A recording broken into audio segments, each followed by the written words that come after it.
இப்போது இந்தியாவை மூடியிருக்கும்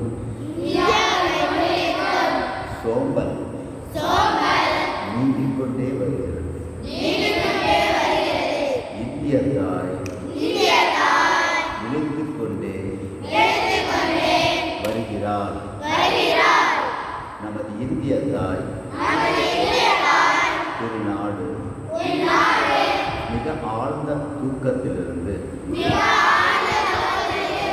இப்போது விழித்திருக்கிறார். இனிமேல் யாரும் பாரத மாதாவை விழித்திருப்பதை தடுத்து நிறுத்த முடியாது. இனிமேல் எந்த காலத்திலும் அவர் தூங்கப் போவதும் இல்லை. இனிமேல் எந்த வெளிநாட்டு சக்தியும் அவரை அடிமைப்படுத்த முடியாது.